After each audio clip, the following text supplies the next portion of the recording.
जब आपको पता नहीं होता कि आपका पार्टनर, वो जो 2-3 चीजें, 3 से 4 चीजें ऐसी बेसिक होनी चाहिए जो आप चाहते हैं कि मेरे पार्टनर में ये होनी चाहिए, वो अगर आप खुद अपना पार्टनर देख रहे हैं तो भी आपको देखनी चाहिए।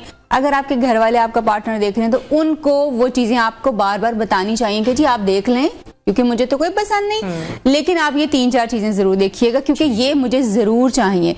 जिसमें मैं ये देखती हूँ कि लोग जो है ना, जब फाइनेंशियली थोड़ा सा प्रिपेयर होते हैं, but mentally, physically, emotionally they are not ready for the marriage. और marriage is a complete responsibility जिसको आप अब बस 2-4 दिन की नहीं है कि बस मेहंदी हुई, बारात हुई और वलीमा आएगा कैसे? हाँ, गाइड कौन करेगा? ऑफ कोर्स ये गाइड करने वाले जो लोग हैं, हमें बैठे हुए हैं, मीडिया है जो बता रहा है लोगों को। इसी तरह से जो सोशल मीडिया है हमारा, वो तो सबसे ज्यादा एजुकेट करता है, वो उस्ताद बना हुआ है इस वक्त सबका, तो वो चीजें बताएंगे और उसके ऊपर हमें बार बार जो है वो रीइंफोर्स करने की जरूरत है कि प्लीज, अगर तलाक की इतनी शरह बढ़ रही है, हमारा ये इतना इंपॉर्टेंट इंस्टीट्यूशन जो है वो डिटीरियोरेट हो चुका हुआ है, इसके ऊपर बात करें, लोगों को बताना शुरू करें, प्री मैरिटल काउंसलिंग आम करें ताकि लोग जो है वो पहले से चीजों को जो मसला है लोग ये जिस तरह से आम रूटीन में कहते हैं कि मैं कोई पागल हूं, मैं किसी साइकेट्रिस्ट के पास जाऊंगा, मैं उससे बात करूंगा या करूंगी, तो ये जो आप कह रहे हैं कि प्री मैरिटल जो कॉन्वर्सेशंस हैं या काउंसलिंग है, ये जरूर होनी चाहिए। इसका रुझान बढ़ाना बहुत जरूरी हो चुका है क्योंकि ना चाहते हुए भी मेल में भी और फीमेल में भी अब ईगोज के बहुत इश्यूज हैं, डोमिनेंसी के बहुत ज्यादा इश्यूज हैं, और फिर अनफॉर्चुनेटली ऐसा होता है, देखिए जब तक आप मुतमईन नहीं है ना, आप दूसरे को मुतमईन नहीं रख सकते। बिल्कुल, तो मतलब आपको खुद का कंफर्ट जोन में आना बहुत जरूरी है। बिल्कुल।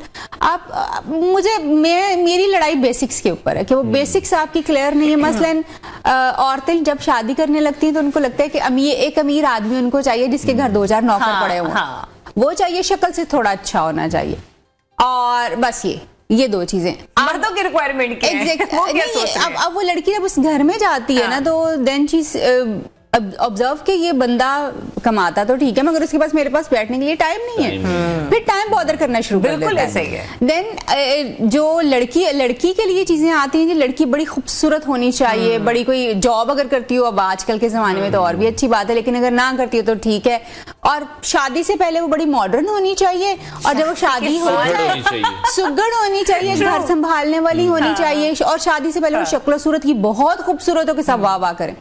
आप सोचे डबल स्टैंडर्ड्स है ना? हाँ, एग्जैक्टली। चूज क्या कर रहे हैं और फिर आप उसे एक्सपेक्ट क्या कर रहे हैं कि आप एक मॉड स्कॉट खातून उठाते हैं और फिर उसको कहते हैं बीबी अब तुमने घरदारी शुरू करनी है, अब तुमने बच्चे पालने, अब तुमने घर संभालना, सास और ससुर को देखना है, जो कि आपने देखा नहीं है पहले। आपने एक जॉब करती हुई लड़की उठाई है जिसका लाइफस्टाइल एक बहुत बड़ा आजकल का जो है ना वो, लेकिन फिर एक अच्छा शौहर बनने के लिए या फिर अच्छी बीवी बनने के लिए फिर क्वालिटीज क्या होनी चाहिए, क्या खुसूसियत होनी चाहिए? हर इंसान का शौहर का अच्छा होना और बीवी का अच्छा होना डिफर करता है, कोई यूनिवर्सल ये प्रिंसिपल्स नहीं है। किसी बंदे को बड़ी कोई बात करने वाली, दबदबा रखने वाली, रोब रखने वाली, कंट्रोल रखने वाली औरत बहुत पसंद होती है, किसी को वो बहुत चुभती है। तो वो ये क्राइटेरिया अपना अपना। सवाल आ जाके जिस बात पे खत्म होता है ना, अपने आप से पूछिए कि आपको अपना लाइफ पार्टनर कौन चाहिए, क्या चाहिए। यस, अब रिलेशनशिप निभाना कैसे है।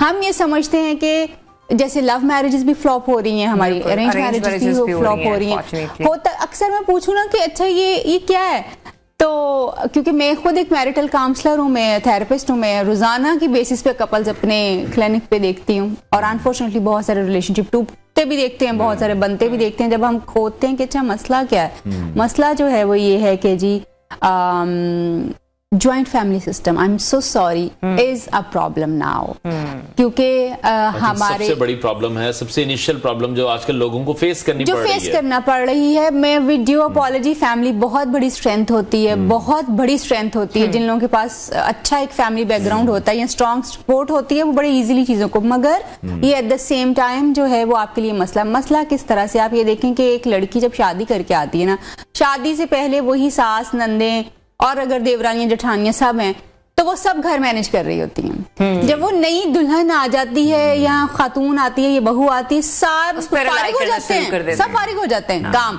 अब काम इसकी, घर मैनेज करना इसकी जिम्मेदारी।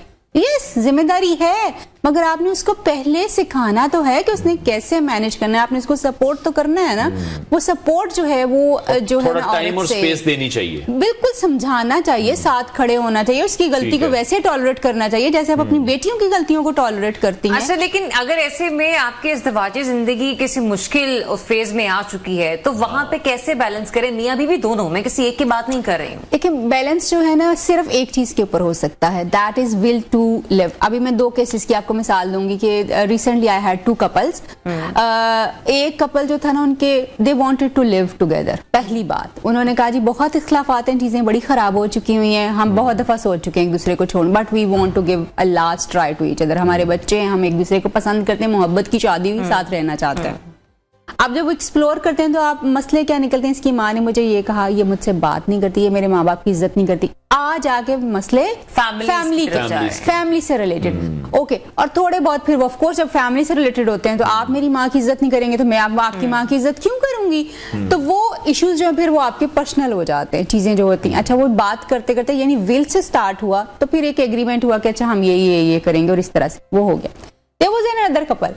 अच्छा, वो अब मैं उसकी बेगम से बात कर रही हूँ कि अच्छा आप लोगों के क्या इश्यूज चल रहे हैं, तो शी सेड मैं तो साथ रहना चाहती हूँ, ये ड्रिंक करता है, ये फलाना फलाना, मैं अभी भी इसके साथ रहना चाहती हूँ।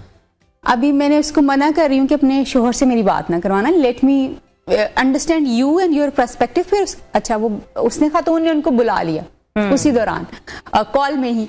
तब वो जब वो कॉल में आ गए तो आते उन्होंने क्या कहा, मैं तो डिसाइड कर चुका हूँ, मैंने इसके साथ नहीं रहना, मैंने बहुत बर्दाश्त कर लिया। That was also love marriage, दोनों कपल्स की लव मैरिज थी। ठीक है। ही सेड कि मैं नहीं साथ रहना चाहता, मैंने बहुत टॉलरेट कर दिया। देन अगेन साथ क्यों नहीं रहना चाहते, शी सेड कि इसकी बीवी ने इसकी फैमिली ने हमारे इनिशियल डेज इतने मुश्किल किए हैं कि वो मेरे लिए एक्सेप्ट करना बहुत मुश्किल है। और वही चीजें आज तक हमारे बीच में चलती आ रही जो कि है नॉर्म। आप जब हर्ट हो जाते हैं बहुत ज्यादा तो आपके साथ चलता है। अब वहां पे विल टू स्टे टुगेदर नहीं है। आप जो भी काउंसिल करेंगे दैट विल रिवर्ट बैक, वो वर्क नहीं करेगा। सबसे इंपॉर्टेंट चीज ये है कि जब आप रिलेशनशिप्स में साथ रहना चाहते हैं, हमारे यहाँ पे कपल क्या करते हैं, they stay in different directions. मैंने इधर जाना है, मैंने इधर जाना, तुम मेरी मानो, तुम मेरी मानो, तुम मेरी मानो। We don't find a common ground.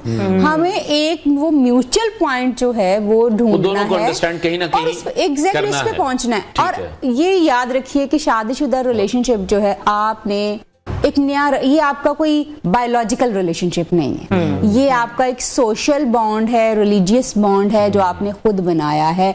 इसके साथ आपकी कोई ब्लड टाइज नहीं है। इसके ऊपर आपकी एफर्ट सबसे ज्यादा है। जो कि कम उम्र में शादियां कर दी जाती हैं। यस, कम उम्र में शादियां तो मैं अब कुछ जगहों के ऊपर ऐसा जरूर है, लेकिन अभी लेट शादियां भी बहुत ज्यादा हो रही हैं, बहुत ज्यादा लेट। ये इशू बिल्कुल इस तरह से है। बट आई थिंक सो कि आप जब अपनी शादी किसी भी एज पे करें, दैट्स योर चॉइस, लेकिन उसको एक रिस्पॉन्सिबिलिटी के तौर के ऊपर लीजिए उस रिलेशनशिप को, क्योंकि वो सबसे इंपॉर्टेंट रिलेशनशिप है दुनिया का। अगर आप चाहते, आपको ये बात अभी तक नहीं पता कि कौन सा रिलेशनशिप सबसे इंपॉर्टेंट है, तो वो है शादीशुदा जिंदगी का, कपल्स का रिलेशनशिप। तो सबसे इंपॉर्टेंट का रिलेशनशिप है, इसके लिए आपको सेम एज ग्रुप या थोड़ा सा मर्द का बड़ा होना, या फिर दूसरा ये कह लीजिए कि सेम प्रोफेशन, इस चीज को आप किस तरीके से, then again it's individual choice. मुझे क्या पसंद है, मुझे क्या चाहिए, क्योंकि जब आपको वो अंडरस्टैंड हो जाता है ना कि मुझे क्या चाहिए और मुझे क्या पसंद है, फिर आप देखें कि आप बड़े बड़े कॉम्प्रोमाइज, आप देखें लव मैरिजेस में बड़ी बड़ी चीजें कॉम्प्रोमाइज हो जाती हैं सिर्फ इस वजह से कि आपने खुद चूज किया हुआ है,